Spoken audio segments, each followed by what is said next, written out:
Bienvenidos a un nuevo episodio de Empatiza 112. Hoy me va a acompañar Juan Luis Castelví, que la verdad que yo no lo conocía, pero a raíz de hacer un curso de intervención con personas en conducta suicida que hizo junto a Merche Cabanillas, él abordó toda la parte legal de estas situaciones y comentó cosas que me parecieron tan interesantes que consideraba de interés traerlo aquí al podcast. Así que aquí lo tenemos. Buenos días, Juan Luis, ¿qué tal? Muy buenos días, ¿qué tal? Muchas gracias por invitarme. Nada, a ti porque la verdad que cuando escuché el curso aprendí muchas cosas interesantes y que generalmente no te planteas y quería que la compartieras con todo el mundo. Y ya que has sido lo suficientemente generoso como para aceptar la invitación, pues nada, a ver lo que podemos aprender de ti hoy. Cuéntanos un poquito como te decía antes de broma, tus acreditaciones para, para poder hablar de estos temas. Bueno, yo lo fundamental por lo que tengo casi toda la experiencia relacionada con esto, fui durante 3 años y medio operador del 112 en Canarias. Soy técnico en emergencias sanitarias, he pasado muchos años en ambulancias de soporte vital básico y avanzado del Servicio de Urgencias Canario, como subcontrata, que conste, vaya a ser que digan que nunca se sabe, ahí está todo subcontratado, pero vamos, trabajando para el SUC, para el Servicio de Urgencias Canario. Y, y nada, un muy breve periodo, mes y medio de gestor cubriendo una baja. Por último, era funcionario en una institución europea, lo que pasa es que estoy jubilado por un problema de espalda y me dedico sobre todo a la formación. A nivel de estudios, no soy abogado, pero sí mis estudios son de ciencias jurídicas. Como digo yo, sumando créditos tengo carrera, máster y medio doctorado, pero en realidad no tengo terminada ninguna de las 3 carreras en las que ando metido, pero con todas las asignaturas de derecho aprobadas, por lo menos, además las que más importancia tienen para toda esta parte, ¿no? De modo que, bueno, viendo en su día, a base de la experiencia, que hay un vacío enorme de formación en cuanto a derecho, derecho básico, o sea, cómo funciona la normativa en general y específicamente a lo que nos afecta en nuestra función como sanitarios entre médicos, enfermeros y técnicos, pues empecé a hacer este tipo de formación en Canarias. Empecé en la Academia Canaria de Seguridad, en su día con una médico del SUC, y el psicólogo que participaba en los cursos era el entonces capitán de la Guardia Civil, Marcos Martín del Castillo, que a día de hoy, si no me equivoco, es teniente coronel ya, que también tiene experiencia en la calle. Y luego, cuando me fui a Bélgica, al volver me llamaron para dar unos cursos para la Comunidad de Madrid y necesitaba algún psicólogo por allí. Y fue cuando me presentaron a Merche Cabanillas y desde entonces ya fue amor mutuo en lo profesional y como buenos amigos que somos a día de hoy, porque es una fuera de serie. Hay gente maravillosa dando formación de este tipo, pero a mí Merche me gusta mucho, que tiene la experiencia, tiene el conocimiento y una forma maravillosa de De comunicación. contarlo. Entonces, bueno, pues hicimos equipo, hemos dado formaciones, hemos escrito artículos y yo sigo empeñado en divulgar esta parte que es la gran desconocida. Porque hay un montón de cursos con la parte de primeros auxilios psicológicos, que no decir, que decir. La parte de intervención con bomberos, por ejemplo, pues Sergio Tubío y desde la Asociación de Bomberos y Psicología de Emergencia, que Merche también participa, da cursos por toda España, pero sí pienso que en casi todas estas formaciones, o en todas las que yo conozco, queda coja la parte de hablar de la normativa, ¿no? Y de cómo se pueden hacer las intervenciones cumpliendo con toda la normativa. Totalmente. Y además en el curso a mí me gustó mucho porque lo que dices tú, ¿no? Aparte de tener esos conocimientos jurídicos, has sido técnico en emergencias, has estado en la calle y puedes poner ejemplos reales de lo que has visto, has vivido y en qué se traducen estas cosas. Yo me he planteado aquí 4 o 5 temas que tratas tú en esta formación que considero muy interesante. Podemos ir tocando así de forma un poco aleatoria y ya como vaya surgiendo. Por Venga. ejemplo, hablábamos del ingreso involuntario, que yo mismo antes de empezar te planteé unas cuantas dudas que estando yo en el ajo las sigo teniendo. Ahora ya no porque te he conocido, pero, pero hasta ahora las Menos tenía. mal. De algo va sirviendo esto, que es lo que importa. Entonces, vamos a empezar con este tema, si te parece bien, el tema del ingreso involuntario. Eh, te dejo carta libre. Esbózamelo como quieras y ahora ya contamos casos que te hayan pasado a ti, que me hayan pasado a mí. El tema fundamental es que un ingreso involuntario, independientemente de que sea sanitario, además hay una cosa que me gusta siempre insistir mucho cada vez que empiezo cualquier acción de divulgación sobre esto, es que estamos hablando de pacientes, no estamos hablando de delincuentes, no estamos hablando de otra cosa que un paciente. Para nosotros es un paciente. Si ha cometido delitos, pues ya intervendrá la policía. Entonces será un presunto delincuente y será un asunto policial. Mientras que sea un asunto sanitario, es un paciente. Puede estar agresivo, puede ser peligroso, puede que requiramos la ayuda de la policía y de los bomberos, de los dos o de uno solo de esos cuerpos, pero es un paciente y como tal hay que tratarlo.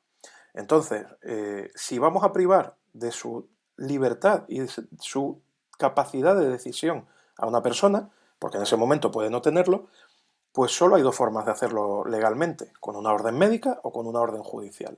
En ambos casos debería haber sido visto el paciente por el médico o por el juez previamente. De hecho, por el juez debería ser visto o escuchado previamente. Pues puede ser una llamada telefónica, porque a veces va la familia con los papeles al juzgado a pedir un ingreso porque ya están muy saturados, porque no han encontrado solución, por lo que sea. Pues esto también es un problema social, evidentemente.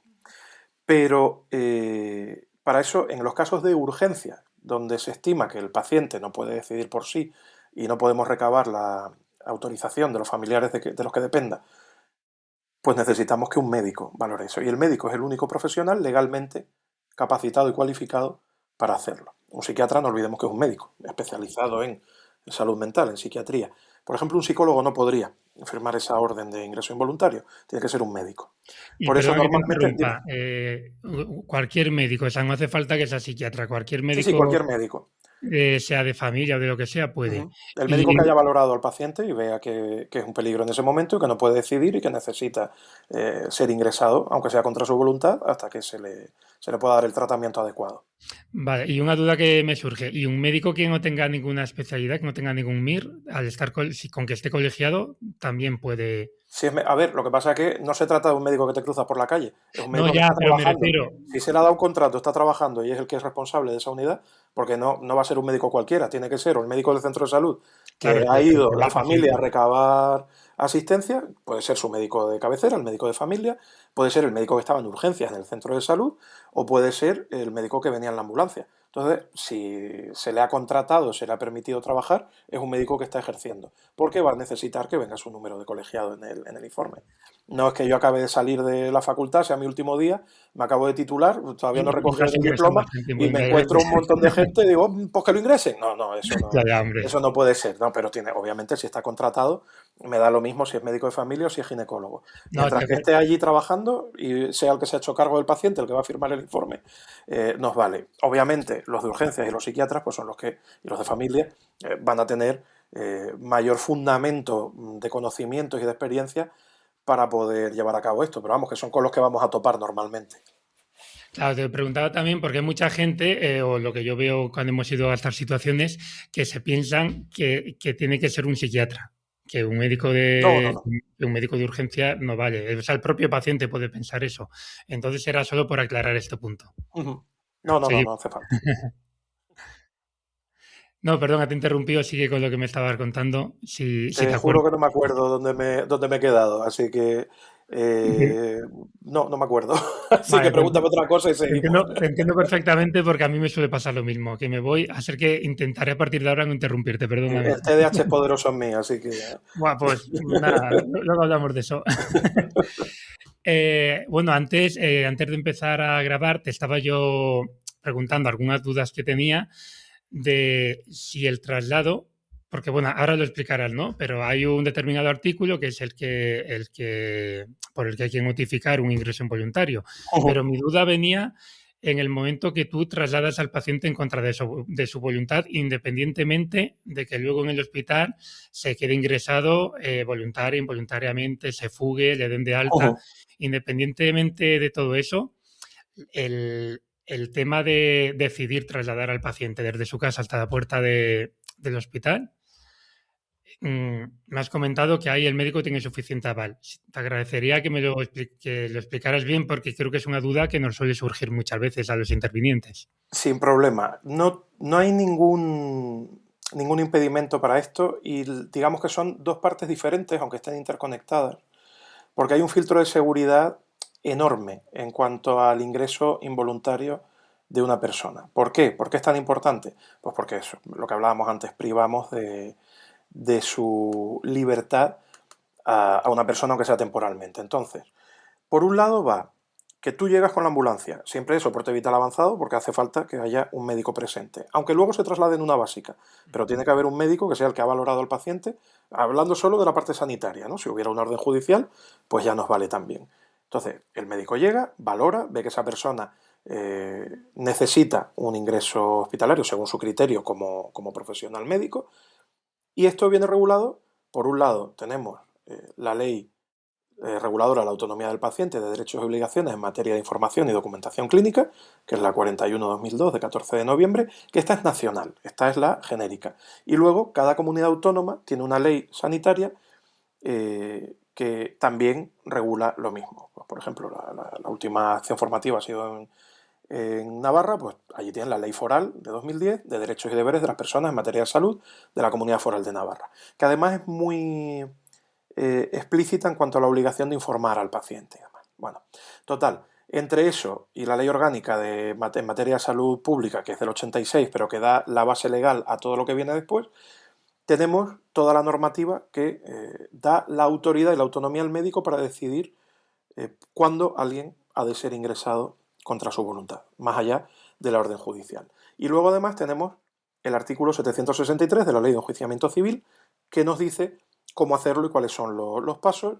Vuelve a recalcar básicamente lo mismo que todas estas normas, y lo que nos viene a decir es que podemos, y voy a aprovechar, lo leo para no equivocarme, el internamiento por razón de trastorno psíquico de una persona que no esté en condiciones de decidirlo por sí, aunque esté sometida a la patria potestad o tutela, requerirá autorización judicial, que será recabada en el tribunal donde sea, pero luego añade que la autorización será previa, pero si razones de urgencia hicieran necesaria la inmediata adopción de la medida, pues se puede hacer.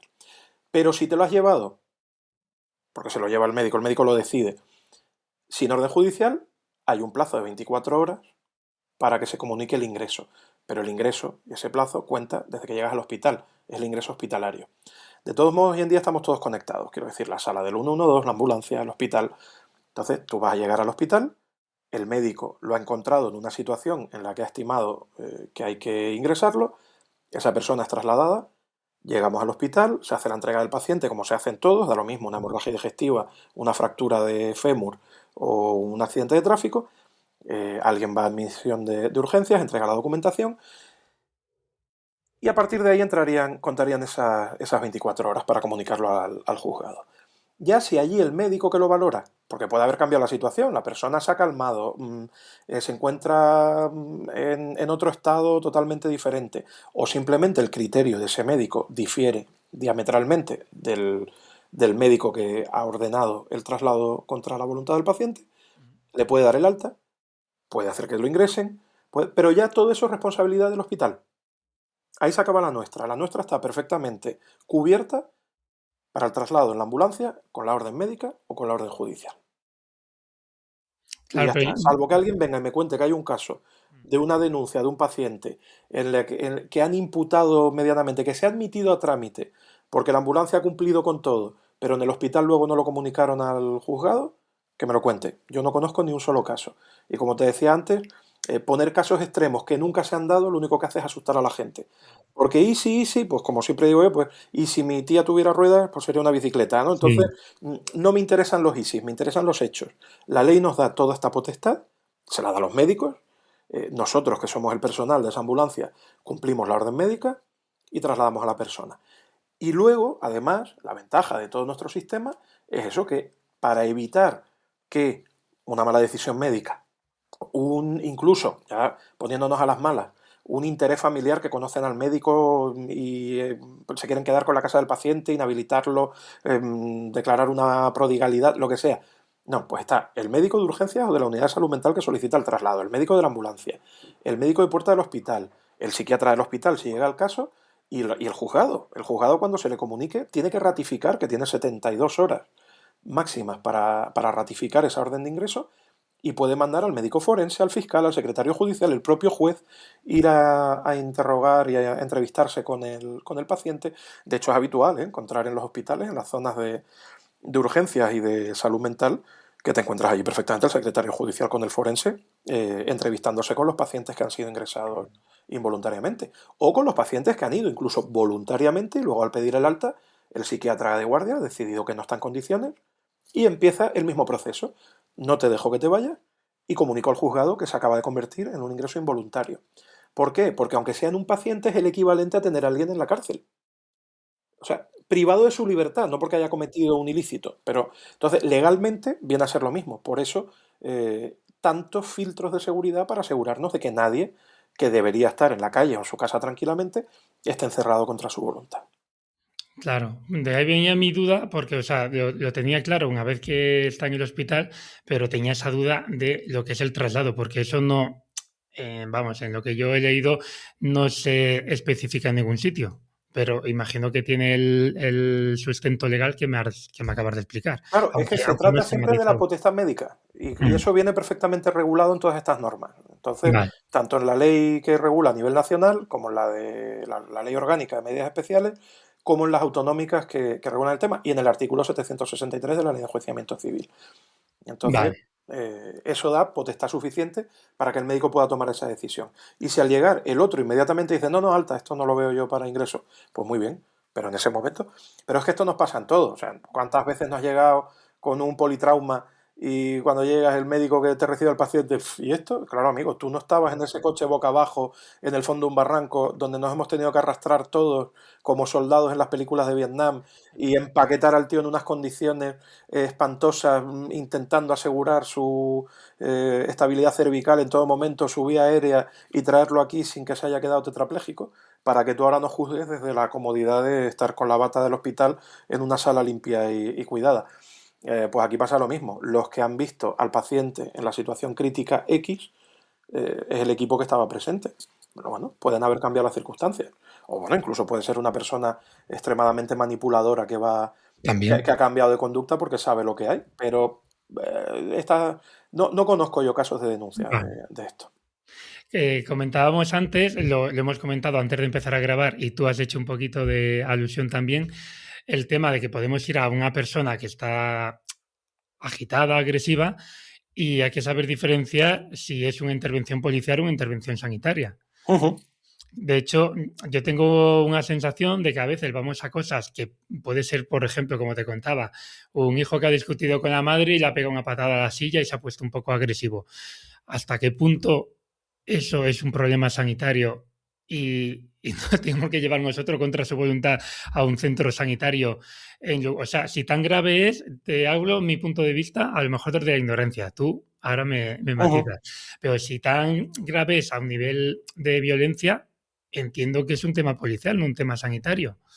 ¿Dónde está la línea, según tú, o cómo podemos actuar ante esas situaciones en las que son tan imprecisas? Aquí cada caso es un mundo y yo siempre uso el mismo ejemplo. Aquí estoy totalmente de acuerdo contigo. Creo que hay pocas cosas que encabronen más a alguien con perdón y que le estresen más que darse de baja de una compañía telefónica. Sí, Entonces, pues tú imagínate que lo has intentado por todos los medios, al final te presentas en la tienda de telefonía y la estás liando ahí porque quieres que manden el fax o el correo desde allí para que quede constancia, que tal. Y ya empiezas a levantar la voz porque te están vacilando, porque al final parece que se están riendo de ti, porque has llamado, te han dado 7 números distintos, no sé qué. Esto cabrea a cualquiera, ya. a cualquiera. Entonces ya empiezas a levantar el tono, a alterarte, a perder los nervios. Vale, pero imagínate que yo, que voy a cumplir 50 años, quiero decir, yo ya soy un señoro, ¿no? Como dicen ahora, un boomer. Pero por lo que sea, ese día había acompañado a mi madre tal, y ya que estaba, he pasado por la tienda de telefonía y viene mi madre conmigo. Y entonces voy a aprovechar y empiezo a calentarme. Y mi madre, bueno, claro, intentaría, pobrecita, mediar allí, ¿no? Una señora bastante amable y agradable. Entonces, pues en una de esas, imagínate, dice, ay, por favor, no me lo alteren porque él es esquizofrénico y no debe ponerse nervioso. Ah, No es ya, el ya. caso, no es el caso, pero vamos, ya la hemos formado. Uy, ya la gente se asusta porque tenemos un estigma tremendo con la esquizofrenia, cuando un esquizofrénico, o sea, un paciente con esquizofrenia, con su tratamiento puede hacer una vida absolutamente normal, pero ya parece que, oh Dios mío, te van a llamar al 112, va a venir la policía, va a venir una ambulancia, va a venir... Y claro, yo que estoy cabreado con la compañía de teléfonos, pero no con el mundo, ni con nadie más, ni soy un peligro para nadie, me tomo mi tratamiento, estoy estupendamente, de repente veo el circo que se ha montado, me cabreo más. Y viene, bueno, pero vente con nosotros, que así no... Pero ¿por qué coño me tengo que ir yo con nadie? Pero me queréis dejar en paz, yo solo quiero que me den de baja el maldito teléfono. Porque... Y al final termina reducido y trasladado. Y efectivamente, esto era un problema que o se acababa ahí con una hoja de reclamaciones y te ibas a tu casa caliente como una mona, pero sin más problemas. O si la cosa escalaba mucho, pues que viniera la policía, que intercediera, que te denuncien por lo que sea, o que te detengan si has cometido un ilícito penal y para adelante. Pero no habría. Pero ya ha llegado la ambulancia y ya se ha mencionado la esquizofrenia, ya empiezas a entrevistarte. Y aquí es una cosa que comentabas tú antes, fuera de micrófono, la medicina defensiva. Como toques con un médico que se asuste un poco, que diga, claro, pero es que si no me lo llevo y lo dejo aquí y pasa algo, pues chico, si pasa algo es que no es sanitario. Y no, hace ya probablemente un par de años hubo un caso súper llamativo, súper mediático, una chica que delante de un centro de salud llegaron los Mossos de Escuadra y le cascaron con el taser, con la pistola esta de descargas eléctricas, porque la estaba liando parda. Y empezaron con, pero es que era una enferma de salud mental y no sé qué. Digo, mire usted, perdone. Esa chica ha ido al centro de salud. Fue atendida por lo que fuese, no sé si es que no me acuerdo ahora exactamente del caso, creo que era que tenía cita, bueno, lo que sea, la cosa es que la vieron varios médicos, la vieron y nadie estimó que fuera un tema de salud mental, porque si no hubieran ordenado un ingreso involuntario. Al final hicieron que seguridad la echara del centro porque la estaba liando parda, como tanta gente que las lía en centros sanitarios sin ningún problema ni de salud mental ni necesidad de ingreso involuntario. Ya cuando llegó la policía se revolvió contra la policía y al final para reducirla pues usaron el taser, que pues, como no sé los protocolos exactos de los Mossos de Escuadra, pues no sé si era lo correcto o lo incorrecto, eso es un tema aparte. Eh, pero empezaron, oh Dios mío, reduciendo enfermos con... Es que en este caso no era una persona enferma, o no se había declarado que fuera una persona enferma, o sea, pero es como si, pues, si yo tengo cáncer y ahora por tener cáncer todo está relacionado con el cáncer. No, no, no, o sea, hay cosas que sí y cosas que no. Y cualquier persona se cabrea un día por lo que sea. Y puede que tuviera razón esta muchacha en el cabreo que tenía, o puede que no. Pero si al final se ha convertido en un problema policial, es policial. La han visto varios médicos y ninguno ha estimado que sea un problema sanitario. Entonces, es lo que dices tú, pues habrá que valorar cada caso. Y también ahí entran un millón de factores.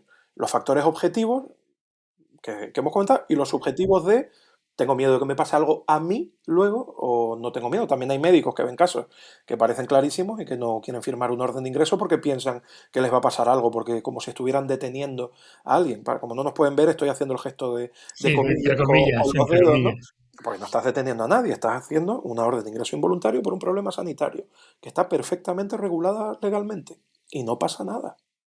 Incluso si luego, eso, le dan el alta nada más llegar porque el otro médico estima que no, bueno, tu criterio médico era ese. Otra cosa es que siempre el mismo médico vaya llevándose contra su voluntad todo el mundo. Claro. A lo mejor llega un momento que hay que hacer una investigación desde el propio 112 o servicio de emergencias médicas que sea, a ver qué pasa con este señor que va deteniendo ilegalmente gente por la calle. O sea, no, a Ya. priori no, porque ha cumplido con los requisitos legales, pero claro, pues eso, yo ahora salgo ya para coger el coche y de repente pasa una ambulancia y me meten para adentro y me llevan, ¿no? Quiero decir, no ha pasado nunca, no va a pasar, pero que si llegamos a tener a alguien tan extremo que todo le da miedo y todo ordena que haya que Ya. llevárselo, pero que no siempre, ni siempre hará falta policía para un tema sanitario, ni todos los temas policiales tienen que derivar en sanitarios, ni todos los sanitarios en policiales. Hace unos años, estando en la básica, yo era el técnico conductor, iba con otro técnico, que además es un compañero mío que tiene una mano fantástica, Oscar, con los pacientes de salud mental, por lo que se conecta muy bien con ellos. Y llegamos, era un señor caquéctico, el pobrecito, encamado y tal, que estaba allí, y el médico que viene con nuestro vehículo de intervención rápida. Y este hombre ya había tenido varias experiencias con él, no tenía muy claro la regulación de estos asuntos. Y en una de esas, pues él ya había dicho que teníamos que ingresarlo. El señor no quería, iba a ser un ingreso involuntario. Entonces, y estábamos en un sitio que por circunstancias, digamos que olía muy mal y que no es que nos apeteciera estar esperando allí especialmente, ¿no? Entonces llega, y el médico ya había dicho que nos lo íbamos a llevar, que iba, digo, no, pero... Y de repente veo que se cruza de brazos y estamos allí todos esperando, mirando al techo, al lado del paciente, que estaba el hombre en la cama allí. Digo, pero, ¿qué estamos esperando? Pues fulanito, no voy a... No, que venga la policía. Digo, ¿la policía para qué? Hombre, para yo, digo, creo que no nos hace falta, por el amor de Dios, este señor pobrecito mío, lo podemos coger nosotros con todo el cuidado del mundo y llevárnoslo, firma la orden. Bueno, pero digo, por favor, fulano, hazme el favor, firma, tú firma la orden. ¿Ya está firmada? Sí, no te preocupes. Y yo con la misma de Óscar, vamos. Cogemos al señor, lo ponemos en la camilla, con todo el cariño del mundo, explicándoselo todo, porque y diciéndole, bueno, que se va a ir, ¿para qué va a venir? Si la policía además que no iba a hacer nada porque no hacía falta. Si fuera una persona agresiva, muy corpulenta, que no podemos, que necesitamos ayuda para contenerla y tal, por supuesto. Pero en este caso es que lo único que iban a hacer es estar allí mirando Pero lo que hacíamos nosotros. ¿este hombre estaba agresivo o algo? No, no, no Porque... estaba agresivo, pero la patología que tenía requería un ingreso involuntario. Pero además ni siquiera por un tema de salud mental, era por un tema de que se iba a morir si se quedaba ahí en la casa, vamos. Y ya está, pero da lo mismo. O sea, el caso es indiferente. El tema es que era potestad médica y el médico creía que tenía que estar la policía. Y en absoluto. Podíamos llevarlo nosotros, le estás ahorrando tiempo al paciente, nos estamos ahorrando tiempo nosotros, le estamos ahorrando recursos a la administración, que no detraes un coche patrulla de las calles para una cosa en la que es absolutamente innecesario, no tienen que venir más recursos, y con la copia del informe del médico nos lo llevamos en la básica. Y no pasa nada. Llega al hospital, lo entregan y allí ellos hacen su procedimiento. Y no pasa nada. Entonces, por eso digo que la policía, que es otra cosa que intento explicar siempre, no es el notario de las ambulancias. Y no tiene que estar presente en estos servicios, salvo que haga falta. Ni ir dentro de la ambulancia, que la mayor parte de los procedimientos internos de los cuerpos policiales no lo autorizan. Luego hay policías que te hacen el favor y vienen contigo, pero es que ¿para qué? Una vez que el paciente está correctamente contenido o sujeto dentro de la ambulancia, que te pueden haber ayudado para la contención, ¿yo para qué necesito a nadie más dentro de la ambulancia con el sanitario que va? O con los sanitarios. Bueno, Y yo te debo reconocer, aquí discrepamos un poco, pero Ujú, me gusta poder plantear diferentes ujú, puntos de vista, que en determinadas situaciones, o sea, si el paciente, lógicamente, ya le has hecho una contención farmacológica y mecánica, pues no hace falta. Pero a mí se me han dado casos en los que he conseguido una contención verbal, ujú. pero está ahí como en el ambiente el peligro, o sea, tú lo tienes contenido y tal. Y te lo vas llevando a tu terreno, lo sabes manejar, pero como que no se descarta que en algún momento, porque tú sabes que muchas veces en Ujú. estos casos los pacientes son como una bomba de relojería, y a lo mejor hay una palabra que la dices sin ningún tipo de intención y le tocas su botón rojo, ¿no? y, y explota la situación. Entonces yo en estos casos en los que he intentado priorizar una contención verbal y me ha dado resultado, ahí sí que me siento o me sentiría más cómodo, incluso alguna vez lo he pedido yo y depende del cuerpo, lo hacen o no lo hacen, Ujú. de que nos acompañen, pero no por nada, sino porque para mí, y ahora rebatimos y así aprendemos todos, para mí el más agresivo, eh, si a pesar de que lo puedo contener verbalmente, por precaución, entre comillas, vuelvo a hacer yo lo de la comilla, eh, ponerle medicación y contenerlo físicamente, eso me parece más agresivo, más fuera de lugar, que llevarlo a la ambulancia hablando, pero como reconoces que hay un pequeño riesgo de que en algún momento haga, le conecte algo y se ponga agresivo, por si vas con un policía, que luego ya se deja el arma, no se deja el arma, yo ahí esas cosas las desconozco totalmente. Pero a veces como que te sientes con esa seguridad. A mí me ha pasado eso. Por eso, como va a encontrarte con lo que tú estás diciendo, te lo comento. Contraargumentamelo. Pero contraargumento con una palabra, paz. ¿Cómo? Paz. Proteger, alertar y socorrer. Si no hay autoprotección, ¿qué estás haciendo en ese traslado? Claro, pero Y pues si no tienes seguridad, hay que llevarlo a la contención. Lo siento, es así.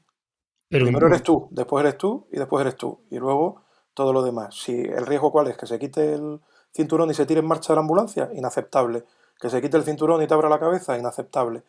Si tienes ese miedo, pues se va al ingreso involuntario. Es que no hay más. Y es un ingreso, es un paciente. Yo también me siento más seguro y si se me sienta John Wick al lado también voy más seguro. Y cuando venían ciertos compañeros míos que eran maestros de artes marciales también iba más seguro, pero no siempre van a estar disponibles.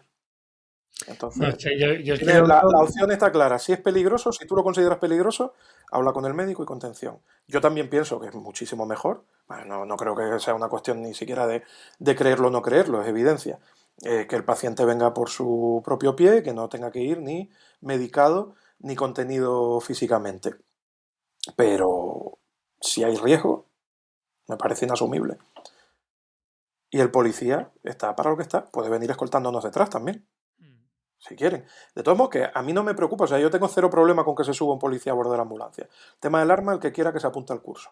Eh, Eso es como digo yo, eso se paga aparte. sí, y que conste que además yo ni siquiera cobro los cursos, o sea, lo que se me paga a mí va todo donado a asociaciones, no, Así. yo tengo mi sueldo o sea, mi pensión de las instituciones y yo no cobro por las formaciones que doy, o sea, se cobran, pero el dinero se dona. Eh, pero, pero eso, que se apunten a los cursos. El tema está en que si no hay seguridad, lo estamos haciendo mal. Claro, yo Claro por que me ahí. da más seguridad, claro que me da más seguridad. Y si vienen los dos también me da más seguridad. Y si en vez de ser policías normales son de la UIP, pues más seguridad me da. Y si son dos geos, pues fantástico. Pero, o sea pero que no puede ser esa la premisa para trasladar a un paciente o no. Si hay peligro, pues no tengo por qué asumirlo. Pues tendrá que ir con las contenciones necesarias para que no sea peligroso ni para él ni para mí. Porque además, si le pasa algo durante el traslado, sí que sigue siendo responsabilidad tuya, o del médico que vaya, o del técnico si se ha trasladado en una básica. Obviamente, es que esto te puede pasar en cualquier caso. Tú no sabes si alguien que llevas por una cosa absolutamente no relacionada con esto. Alguien que va con una muñeca rota, o con un dolor de estómago, o con gripe, o con cualquiera de las pamplinas que nos llaman a veces, que probablemente no deberían ir en ambulancia. Perdónenme el pamplina, que se entienda, para los que entre los sanitarios lo tenemos claro, entre los no sanitarios que nadie se ofenda, pero hay veces que se llaman por cosas que no son necesarias en absoluto. Y, y de repente se te rebota, pues porque se ha drogado, o porque está de mala leche, o porque le has caído mal, o cree que le has mirado mal, o porque es un skinhead trabado de la vida, y te calza dos hostias, y eso pues, también, quiero decir, no podemos pensar en la policía como el notario de las ambulancias, o el escolta por si acaso siempre a nuestro lado. Entonces, si el caso ha sido tan grave como para que tú temas que te vaya a dar de hostias en el trayecto, no debería ser trasladado sin las medidas adecuadas. Y si no se le ha considerado un delincuente para que vayas posado por la policía y trasladado en un coche de policía, y lo estás llevando tú porque se considera sanitario, pues tendrá que ir con la contención necesaria como paciente sanitario.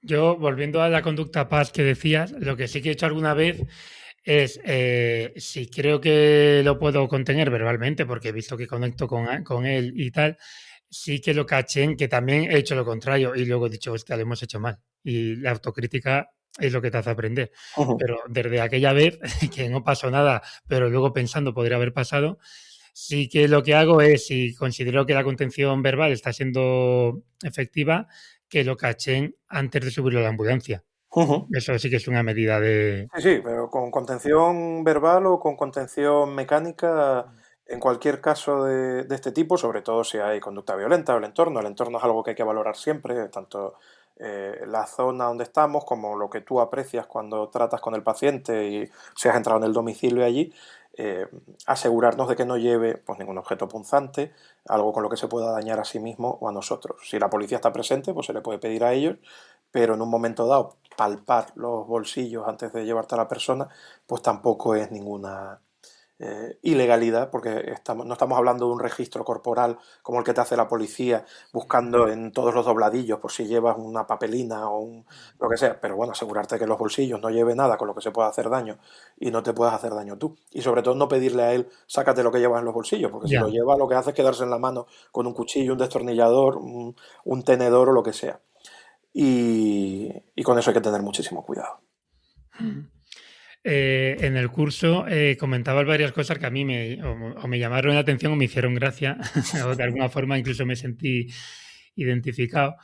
A ver, por hablar alguna de ellas, que no sé si voy a tener tiempo de todas, hablabas antes, bueno, decías que lo que te decía yo antes de empezar a grabar, que yo muchas veces de broma he dicho que a veces secuestramos gente, en el sentido de cuando a lo mejor eso, alguien que está enfadado y tal, pues simplemente porque le ha dado una pata a una silla o algo, dicen, o lo llevamos en contra de su voluntad.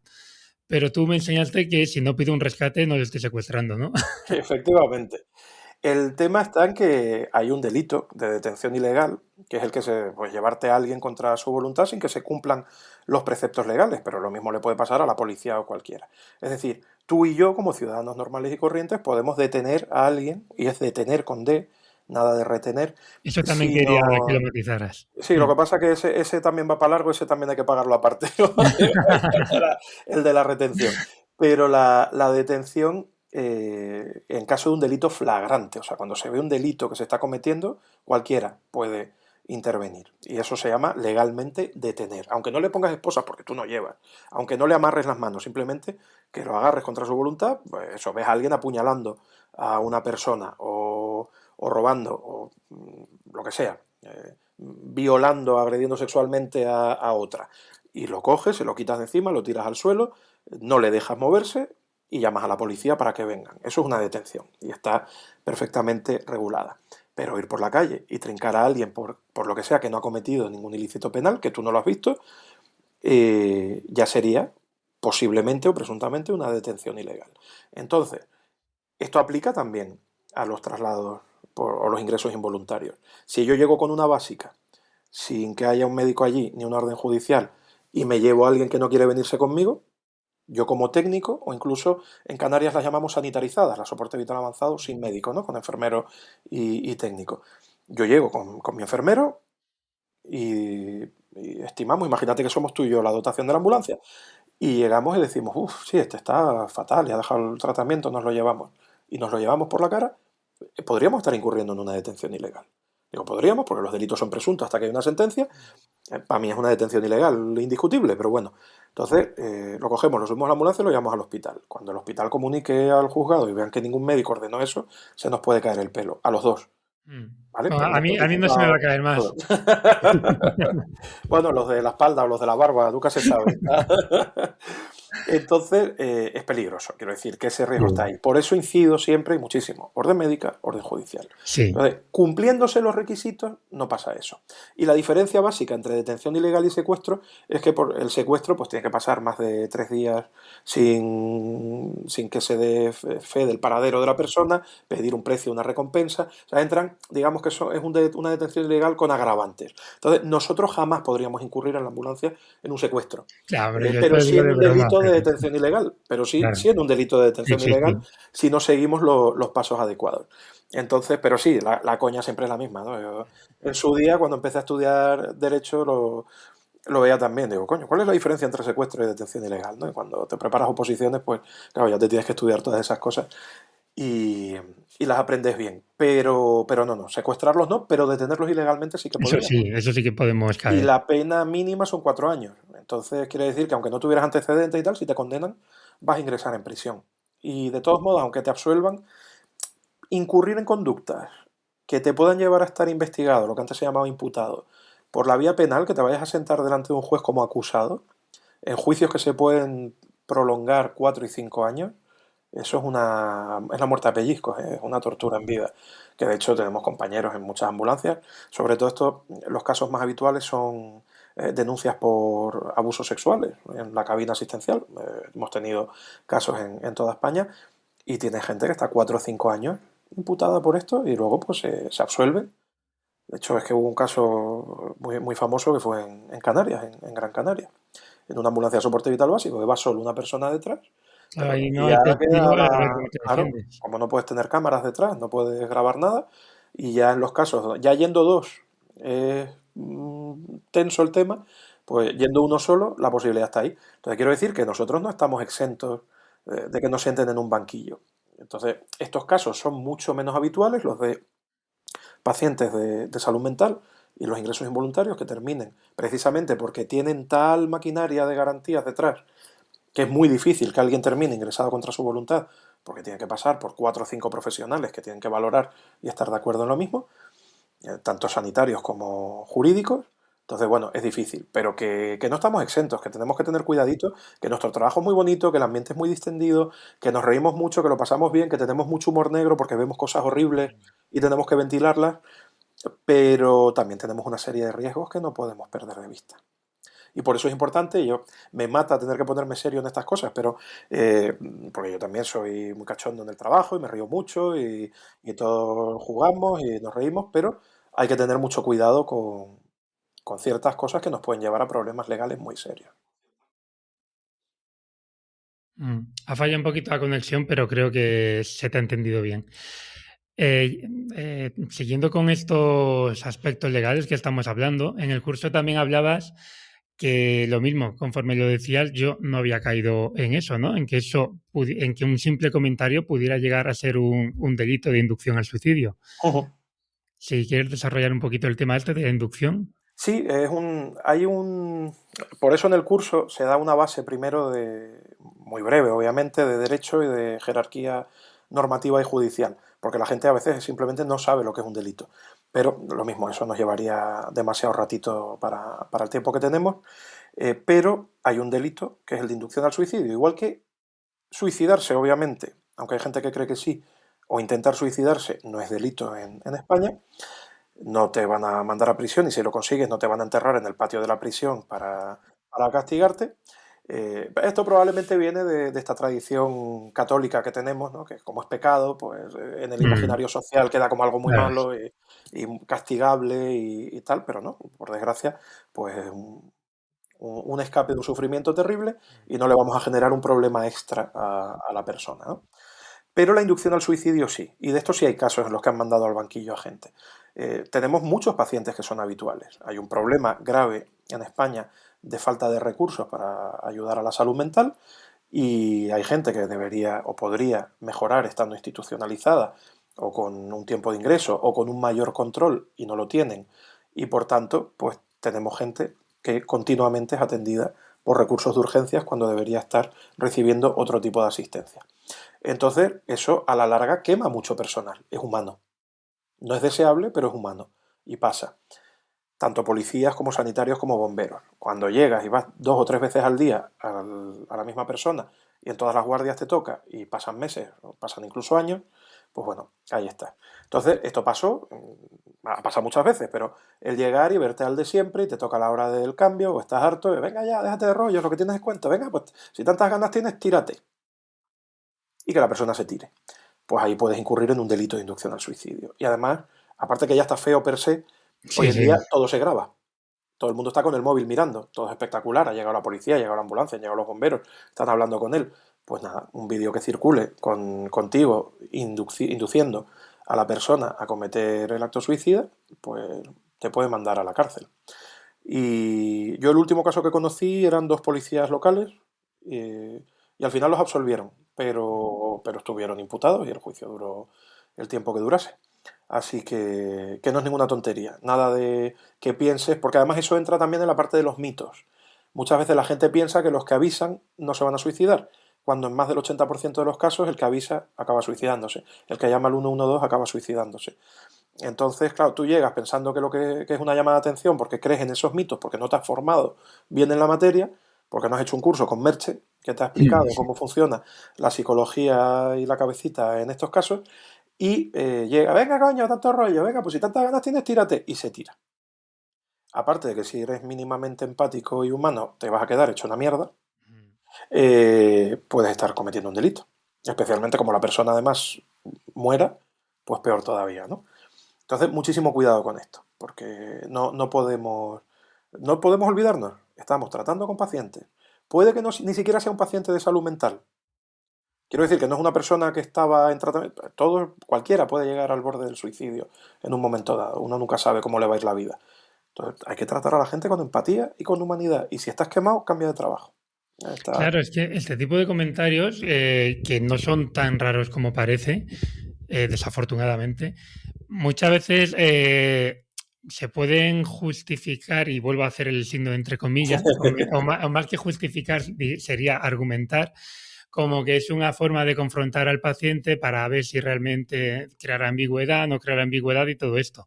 Pero claro, es lo que dices tú, como de verdad salte, mm, la familia tiene todas las de la ley para poderte denunciar por una inducción. Sí, sí, bueno, y ni la familia, con que salga un vídeo de esto, No, ya te sí, claro, hunde. O claro. el compañero, el que sea, porque hombre, honestamente, yo te puedo querer mucho, pero si has matado a una persona, el que se va a ir a comisaría del tirón soy yo. O sea, es que no hay, Que a no hay veces esto vuelta de de hoja. confrontar vamos, en determinada situación él puede tener sentido, pero en otras Yo con alguien diciéndote que se va a matar, esa parte de cómo intervenir se la dejo a los ya, psicólogos, ya, ya. pero desde luego no podemos. Y sobre todo partiendo de la base de que ya sabemos que las cifras nos dicen que más del 80% de los que dicen que van a hacerlo lo van a hacer. Lo hace. Entonces, sí, yo no me arriesgaría. O sea, con esa cifra jugaría lotería, pero no jugaría con estas Sí, cosas. Entonces, es una salvajada. Y tiene repercusión penal. O claro. sea, ya aparte de la humana, tiene repercusión Claro, penal para claro. uno. Así que Claro, hay que tener cuidado. decías lo de la empatía y tal, es que si tienes empatía directamente, o sea, decías que si ocurre eso, si tienes mínimamente empatía y eres humano, el remordimiento. Pero es que si tienes mínimamente empatía y eres humano, no llegas a verbalizar esa burrada. Claro, lo que pasa es que es verdad que hay gente que se quema mucho. Mi mujer es médico y ha hecho urgencias muchos años también. Y me contaba un caso de un pueblo en el que les tocaba ir, que había una persona con problemas de salud mental, evidentemente, que estaba continuamente amenazada con tirarse. Y cada vez que llegaban, eran los vecinos. Tírate ya y deja de tocar las narices. Venga, coño, venga, pues tírate, mátate ya y deja de molestar. Pues ahí está. ¿Qué vas a hacer? ¿Imputar a todo el pueblo? Pues no lo sé. Si alguien los denuncia, pues ya se verá si llega a tirarse esa muchacha. Pero bueno, entonces aquí están los dos bandos, ¿no? O sea, ¿hasta qué punto has llevado a toda la gente para que todos tus vecinos estén deseando que te mueras? Y qué horroroso es que alguien esté tan mal y que encima le estén Mm, diciendo eso, ¿no? claro. Pero ahí es que falla todo. Esa Mm, persona probablemente tendría que estar en otro lugar y siendo atendida con otros medios. Pero es lo que ya. tenemos de momento. Pero sea como sea, nosotros siempre tenemos que intentar hacer las cosas bien. Sí, por Hacer las supuesto. cosas bien implica que, por más que a veces algunas salas operativas no parezca que lo vean como un mal gasto de recursos, tienen que mandar un recurso donde haya un médico. Aunque luego no traslade el recurso con médico, pero tiene que haber un médico para tomar esa decisión. Salvo que ya tengas la orden judicial o la orden médica, porque, a ver, puede haber ido su psiquiatra de la unidad de salud mental y ha dicho, uy, sí, sí, hoy hay que trasladarlo. Deja la orden, vuelve a su consulta, llama al 112 para que manden la ambulancia y se puede hacer. Eso es un caso que sí se podría hacer, luego será valorado en el hospital, sin que esté el médico justo allí, pero tiene que haber una cercanía temporal. O sea, el tiempo no puede ser, me lo firmó la semana pasada y he Ah, decidido hombre, llamar claro. hoy. Entonces, ¿dónde está la urgencia? Si has tenido una semana de tocarte las narices, ¿no? Entonces, con eso hay que tener mucho cuidado. Por eso lo ideal es que el médico esté presente. Pero si no está presente, tiene que haber una cercanía temporal lógica. El médico de la unidad de salud mental ha ido, lo ha visto, ha dicho, ay, mi madre, que se lo lleven, ha llamado y se ha ido para seguir pasando consultas, porque, bueno, no ha visto que sea un peligro que él se vaya en ese momento.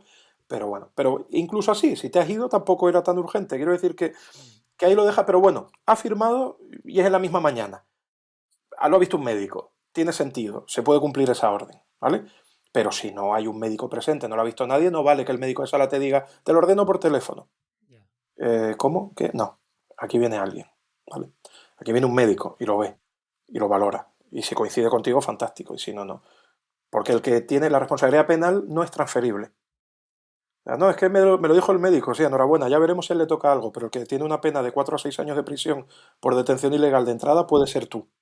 Mm. ¿Sabes? Que ya veremos, que a lo mejor no, que ya te digo que los jueces tampoco van persiguiendo sanitarios en estos casos, pero hay que tener cuidado. Sí, Y pudiendo hacerlo bien, el riesgo está ahí. ¿por qué lo hacemos mal? Claro. Como si te mandan a buscar al médico del centro de salud más cercano, vas a buscarlo, lo traes, lo valora, firma y se va todo el mundo. Y ya hemos cumplido con la legalidad y además con las garantías para el paciente. Mm. ¿Quién soy yo para valorar ese paciente en esta situación si se supone que por formación y por normativa tiene que ser un médico? Pues ya está. Ahora, pues algún médico habrá escuchando, coño, pues a mí eso no me lo enseñaron en la facultad. ¿Cómo valorar eso? Bueno, pues eso ya es culpa de tu facultad y ese es otro tema, pero la ley te da a ti la potestad, pues eres tú el que tiene que estar formado en eso, no yo, que no Claro, tengo esa autoridad. justo estaba pensando yo eso, que muchos médicos, de hecho yo lo he visto, ¿no? Que es, ¿y para qué nos mandan a nosotros a eso? Pero por el desconocimiento que yo, hasta que hice tu formación, también lo desconocía, por el desconocimiento de que tiene que ser el médico presencialmente el que dictamine eso, vamos. Bueno, dictaminar no sé si es la palabra, pero se me ha entendido. Sí, sí, sí, no, pero sí, es que es así, pero bueno, además aquí estamos. El que más cobra normalmente es el médico, luego el enfermero y luego el técnico, ¿no? Pues que el sueldo va porque hay distintas responsabilidades y distintas exigencias formativas. pues la responsabilidad la tienes y tienes que ejercerla. Lo que no puedes delegármelo todo a mí. Es que estamos... Luego habrá casos y casos, ¿no? Pues hay casos de urgencia, hay un montón de circunstancias, por eso Sí, tiene que sí, ser sí, caso a está caso y claro. esto obviamente pues lleva un tiempo y hay que explicarlo y hay que aplicarlo y hay que valorarlo, pero bueno, que no se trata, esto no es soplar y hacer botellas. Y como en tantos temas, y además tenemos que seguir actualizándonos, ¿no? Pues igual que nos salen las nuevas recomendaciones de RCP y de primeros auxilios cada 5 años, pues esto hay que estar atentos por si hay reformas legislativas, por si la cosa cambia, pues es lo que tiene vivir y trabajar en sanidad, que tienes que estar actualizándote continuamente. Totalmente. Bueno, Juan Luis, como no te quiero hacer detención ilegal ni secuestrarte ni nada de eso, lo único, no sé si hay alguna cosa importante para ti que no hayamos comentado aún. No, bueno, son formaciones importantes e interesantes. Hablamos de que desde que entró en vigor el carné por puntos y descendieron las muertes por accidentes de tráfico, la primera causa de muerte violenta en España es el suicidio, que hablamos de unos entre 10 y 11 al día, estamos hablando de 4.000 personas muertas al año solo en España, y se estima que por cada caso consumado, por cada persona que muere, hay al menos unos 20 intentos, ¿no? Esto habla de mucha gente fallecida, mucha gente con lesiones, mucha gente que incluso aunque quede sin lesiones a largo plazo va a requerir tratamiento y muchas familias destrozadas. Entonces, este es un caso que te vas a encontrar sí o sí, no te voy a decir en todas las guardias, pero raro va a ser el mes o la semana en la que no vayas a un caso de ingreso involuntario o de intento autolítico. Por tanto, si trabajas en una ambulancia, me da lo mismo si eres técnico, si eres enfermero, si eres médico, si eres policía y te dedicas a estas cosas o si eres bombero, es harto recomendable formarse en este campo. Hay un montón de cursos, hay un montón de formación, hay un montón de profesionales dando este tipo de cosas. Yo me dedico solo a la parte legislativa y de intervención. La parte psicológica, la parte de arneses, de rescates en altura y tal, pues la da cada profesional que se dedica a lo suyo. Elige al que te parezca bien, elige al que te recomienden tus compañeros, pero esto va directamente a quien nos está escuchando. Fórmate, fórmate porque te va a pasar, te va a tocar sí o sí. Y sobre todo, recordad que mm, los mitos más peligrosos son creer que el que ha llamado al 112 no se va a suicidar. En más del 80% de los casos se va a suicidar. Y creer esto erróneamente ha matado gente, le ha costado la vida a gente.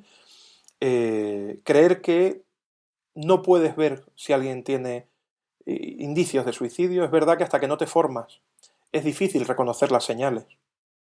Pero cuando veas algún compañero, algún amigo que de repente se encierra en sí mismo, ya no sonríe, se aleja, no quiere quedar nunca y tal, hablad con él y bueno, pues eso, que mucho cuidado con este tipo de cosas. Y cuando vayas a hablar con alguien, verbaliza las cosas sin ningún pudor. O sea, hablar del suicidio es positivo. Hay una leyenda urbana que es por culpa de que se trataba mal en prensa el suicidio, respecto a que no se debe hablar del suicidio porque genera un efecto llamada. Y es verdad que genera un efecto cascada si publicas una noticia mal enfocada. Si tú publicas una noticia diciendo, en tal sitio, usando este método, fulanito de copas se ha matado, el que está pensando en ese momento, me quiero quitar la vida, y de repente lee eso y dice, coño, esto funciona, ese puede ser el método. Y entonces en esa zona probablemente en esos días haya varios suicidios más del mismo tipo. Pero hablar del suicidio, publicarlo, ha muerto una persona que se ha quitado la vida, no sé qué, y dar todas las alternativas. Recuerda que en caso de emergencia puedes llamar al 112. Si quieres hablar específicamente de esto, tienes el 024, que es la línea de atención al suicida, está 24 horas al día, es gratuita, te va a atender un profesional. Tienes también el teléfono de la esperanza, tienes las unidades de salud mental, ve a tu centro de salud, habla con tu médico de cabecera, pide ayuda. Y si llegamos a hablar con alguien, expresarlo. Estás pensando en suicidarte, estás pensando en quitarte la vida. Hacer ahí, lo que hablabas tú de la confrontación, en un momento dado, o sea, sacarlo, hablarlo sin pudor, sin tapujos, que diga sí, y que ventile, que pueda explotar y llorar. Y claro, obviamente nosotros, y bueno, yo no soy psicólogo, yo no soy la solución, yo puedo ayudarte y encaminarte a quien te pueda ayudar, pero no soy yo la persona que va a solucionar. Porque a veces los problemas que te va a contar esa persona a ti no te parecen tan graves, pero para ella son lo peor del mundo, ¿no? Pero sobre todo eso, yo acabaría con borrar los mitos, cada caso atenderlo como si fuera 100% real, porque probablemente sea real, tienes más papeletas de que sea real, y coño, empatía. empatía con la gente y tratarlos con humanidad. Yo reconozco que, por último, cuando me presenté a otras oposiciones para dejar la ambulancia, yo estaba muy quemado, hice el mejor de mis esfuerzos hasta el final, pero yo sabía que yo tenía que cambiar de profesión porque yo ya no estaba para aguantar determinadas cosas y un día no iba a ser el profesional adecuado para seguir atendiendo esos pacientes y los pacientes de verdad no se merecían mi resquemor.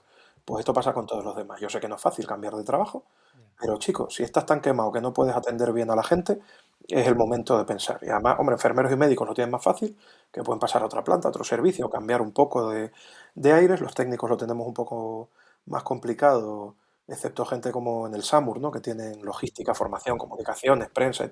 La mayoría es la ambulancia o nada, ¿no? Entonces, es complicado, pero empatía. Vale, Aprovechando el nombre del del podcast. podcast, creo que es fundamental, creo que está muy bien elegido. Sin Muchas gracias. empatía no podemos trabajar en esto y no podemos ayudar a la gente. Mm. Bueno, Juan Luis, pues de verdad, muchísimas gracias porque has dado un punto de vista que generalmente no se trata en el podcast y vamos, muy agradecido. Muchas gracias a ti por la invitación, por la oportunidad, porque este es un tema que normalmente se deja un poquito de lado en este tipo de formaciones. Y nada, bueno, pues aquí estoy a disposición de quien quiera profundizar en ese tema. Un abrazo enorme. Venga, chao.